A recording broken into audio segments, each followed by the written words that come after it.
This is the Dartmouth College versus Woodward case of 1819. This is our judge, John Marshall. He was born in 1755 and died around 1835. He was the fourth Chief Justice of the Supreme Court of the United States, and his court opinions helped lay the basis for United States constitutional law and made the Supreme Court of the United States a critical branch of government along with the legislative and executive branches. Previously, Marshall had been a leader of the Federalist Party in Virginia and served in the United States House of Representatives from 1799 to 1800. He was Secretary of State under President John Adams from 1800 to 1801. He was the longest-serving Chief Justice and the fourth longest-serving justice in the U.S. Supreme Court history.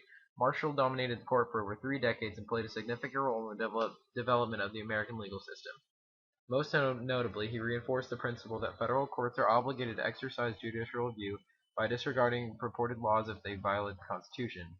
Marshall cemented the position of the American judiciary as an independent and influential branch of government. Furthermore, Marshall's court made several important decisions relating to federalism, affecting the balance of power between the federal government and the state during the early years of the Republic. All rise.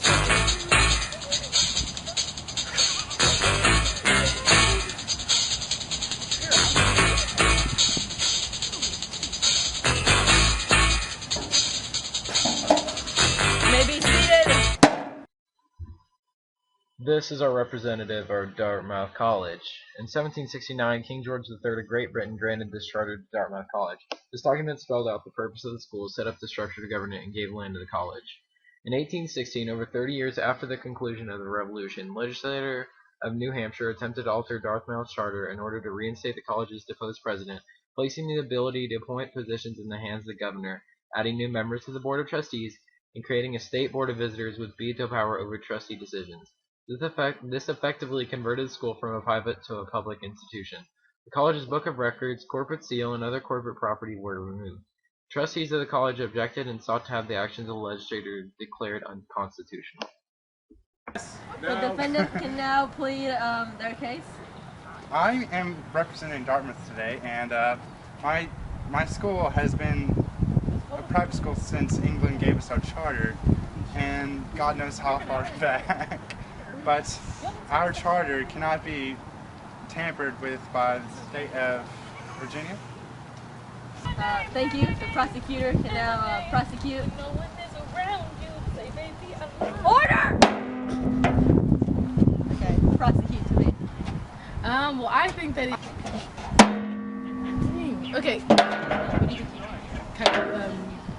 Woodward. Okay, so I think that it should be a public school because certain people can't afford to go to a private school, and it should be afforded to everybody since. Well, in 1769, the King of England granted a charter to Dartmouth College, so this document spelled out the purpose of the school, set up the structure of govern it, and gave land to the college in 1816. The state legislature of New Hampshire passed the law. Can you please stop, Judge? Passed laws that revised the charter. And so these laws changed the school from private to public. They changed the duties of the trustees. They changed how the trustees selected. So the existing trustees filed suit. They claimed that the legislature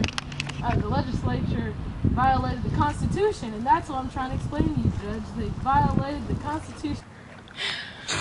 I guess we'll just see what the jury has to say. 2 hours later. Has the jury come to an agreement?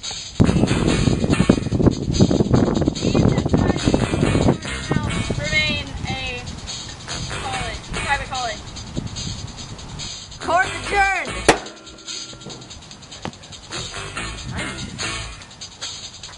And so, on that day, Dartmouth College was again a private institution, and they could do whatever they want. Shake hands and look into the sunset.